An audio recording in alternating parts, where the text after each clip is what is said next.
DIA's iconic dark horse, unofficially known as Lucifer, will get a shade darker tomorrow night. In observance of Earth Hour, the airport will cut the lights at some of its landmarks. Now first, from 7:30 to 8:30 p.m., DIA will turn off its LED sign along Pena Boulevard. At 8:30, Lucifer will go dark for 1 hour. The airport also encourages employees to turn off non-essential lighting. Earth Hour was created as a way to raise awareness about energy conservation.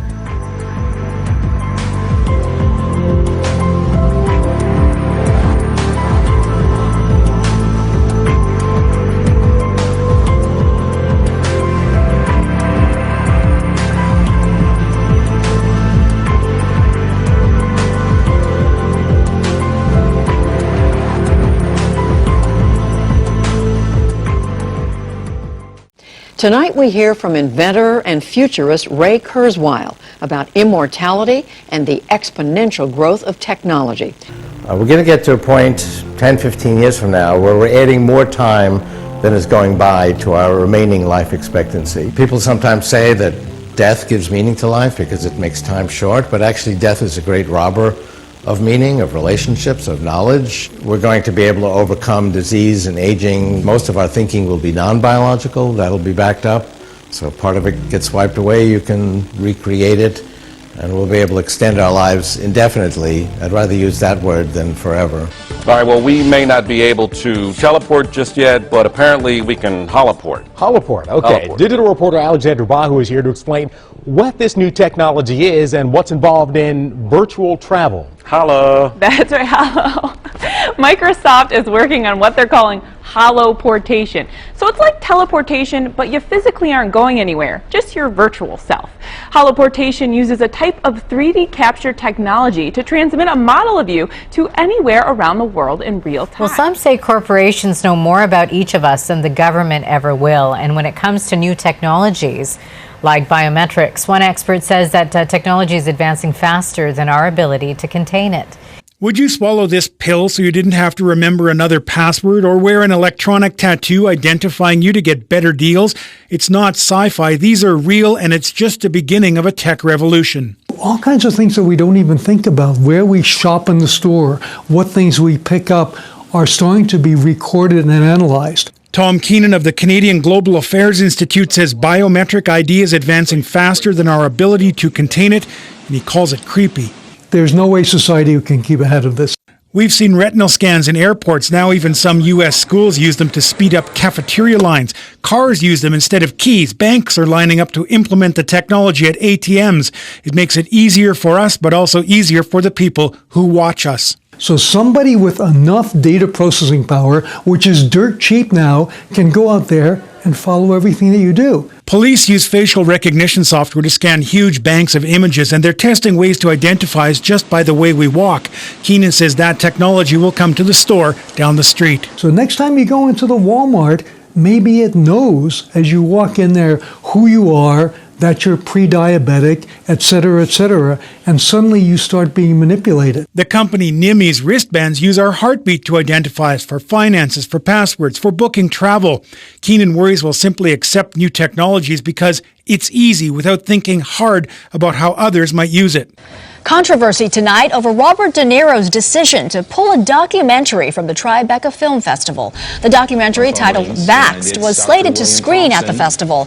The film was co-directed and written by Andrew Wakefield, who was stripped of his medical license after his studies linking autism to childhood vaccines were discredited. And the filmmakers say they have a First Amendment right for their views to be heard.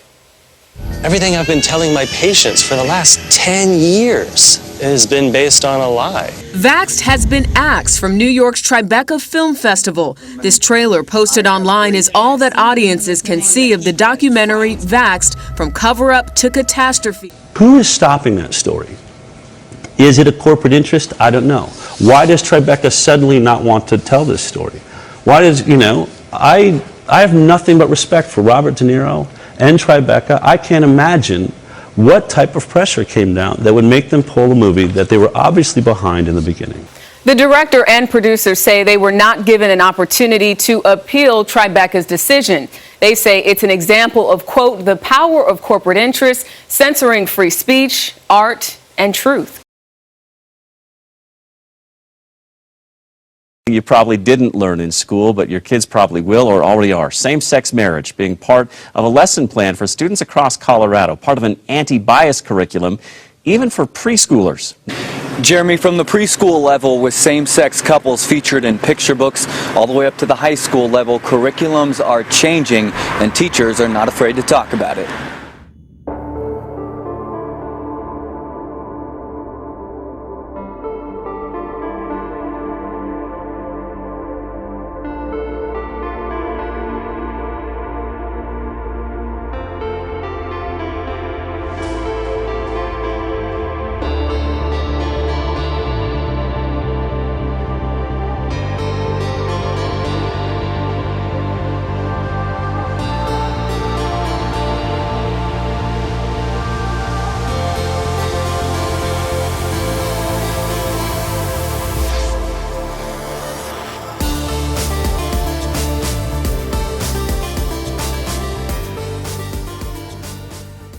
Homeless man in Fort Wayne is suing the city for what he says is a violation of homeless people's rights. He says the city is taking and destroying their property during sweeps of homeless camps.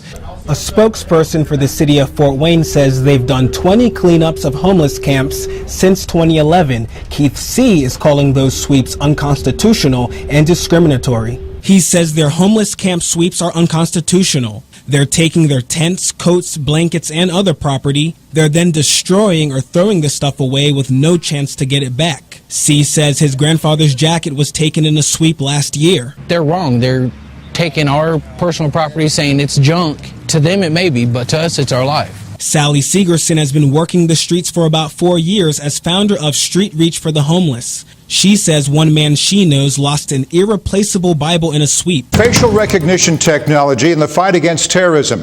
This week, ISIS claimed responsibility for a series of deadly bombings in Belgium that killed 34 people, including 3 suicide bombers. The attack spawned another manhunt and more questions about prevention only 4 months after the terrorist incidents in Paris.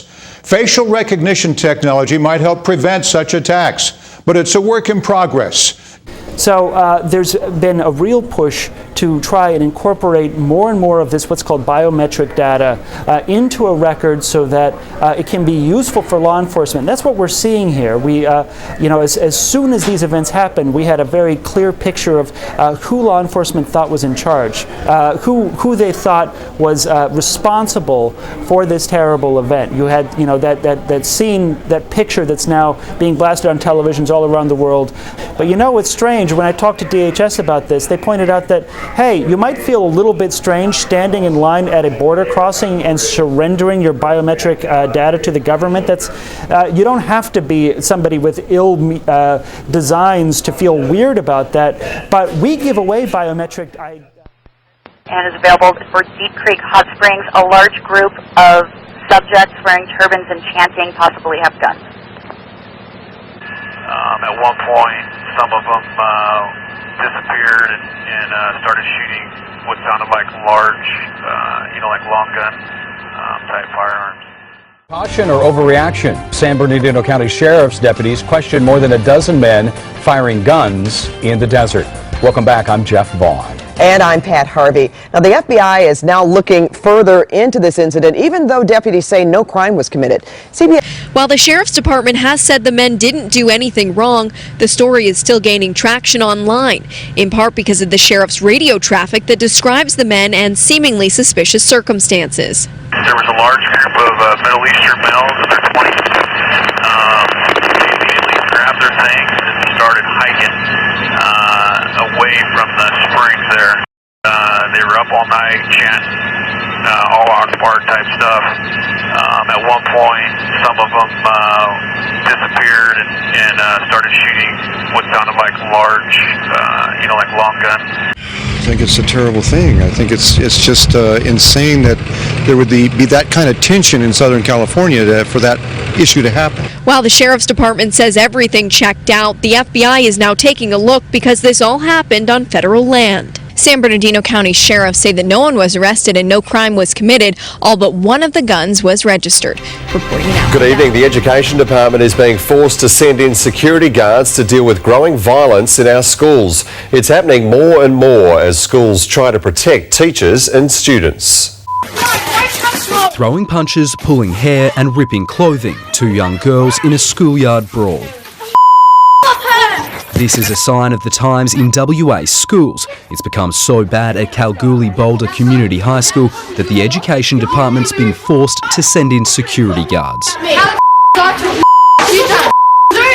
wasn't talking. Last week, a teacher was attacked by a student at the school. It was the last straw. Kalgoorlie Boulder is also getting new hard-to-climb fencing to keep trouble out. Some Delta parents are in an uproar after atheist and satanic literature is to be distributed in high school and middle schools in their area. They're getting exposed not only to a big lesson about federal laws in our Constitution, but also about differing points of view, which of course exist throughout the country and the world. SEPTA says it's located a group of young children seen on cell phone video attacking riders on the L train last week. The language is so offensive, we can't broadcast it. The alleged aggressors so young, we can't show you their faces. When you watch that video as a parent and as a human being, you're alarmed for the well-being of those children. The video was from an incident the evening of March 24th. It shows who police say are 4 boys, likely just 6 to 7 years old, cursing, hitting, and at one point even spitting at a passenger. That's okay. The alleged victim, Patrick Coyle, posted the video on Facebook and wrote he started recording after the kids apparently slapped another woman. Tuesday, we showed it to some passengers on the Market L line. I was taken back, and you know, actually we live in Baltimore, and you know, certainly we have our share of criminal stuff, but I have never seen anything like that with children of that age. The U.S. Capitol Visitor Center was crowded with spring tourists, many of them children, when a man pulled a handgun this afternoon. And with all this happening, security has been ramped up here in Massachusetts. State police are putting on extra patrols at the State House this evening. A wave of panic in Washington.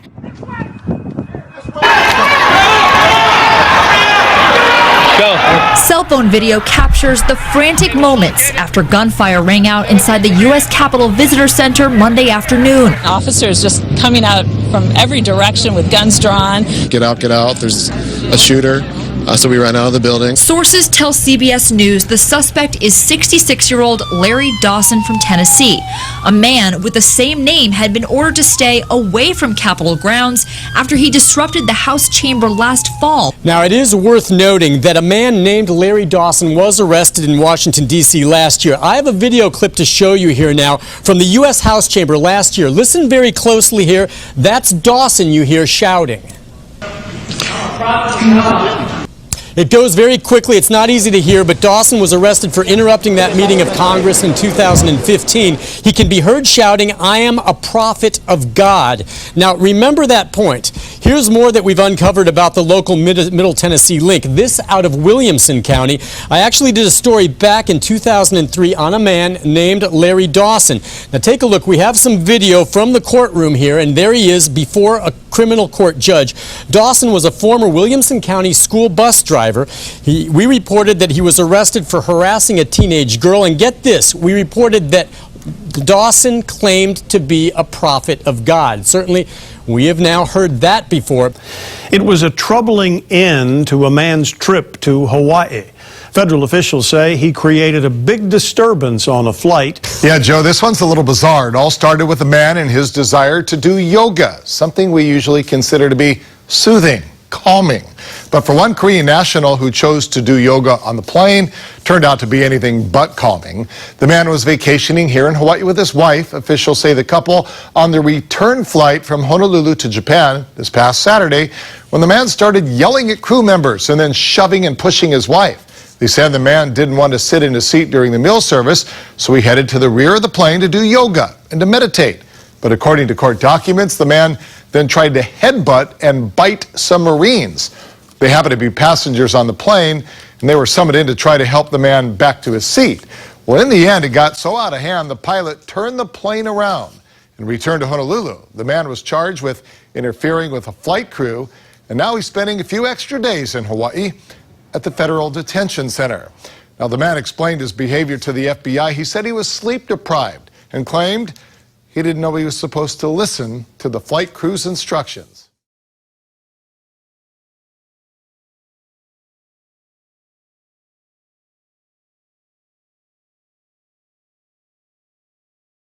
At 6 o'clock, we are learning about a possible motive for the man accused of throwing acid on his girlfriend. Gregory Marsman was charged in court today with several felonies, and he faces up to life in prison. Today, the victim's family says over the past 2 years, they've noticed him acting strange.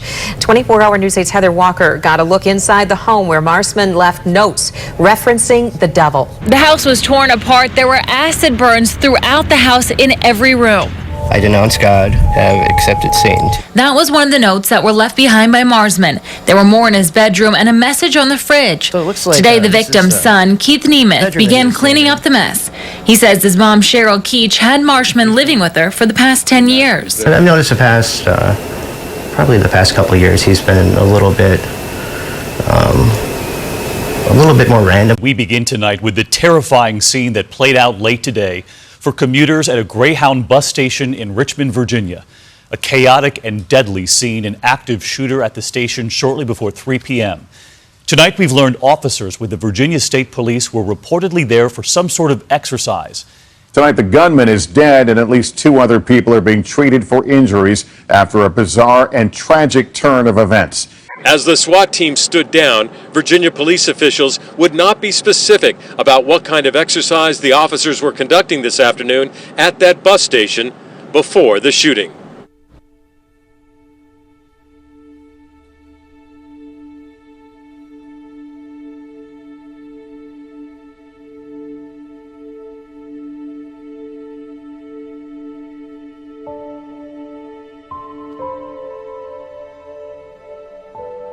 Wow. Well, in June, a temple of Baal was going to be recreated in Times Square, New York. Is that something to be concerned about? I mean, it concerns me.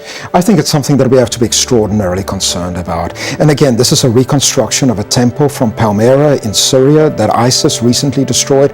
And we have to stop for a moment and ask the question, why in the world would we honor such a gruesome practice? That's true. So what is behind this? What's the reasoning behind constructing that temple in Times Square?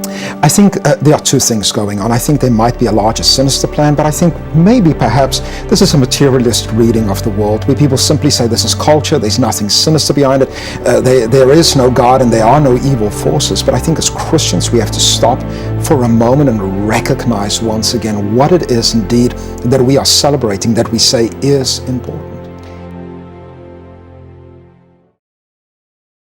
Well, this story is getting a lot of attention right now on our 12 News Facebook page. It's a photo taken on Easter. Take a good look at it.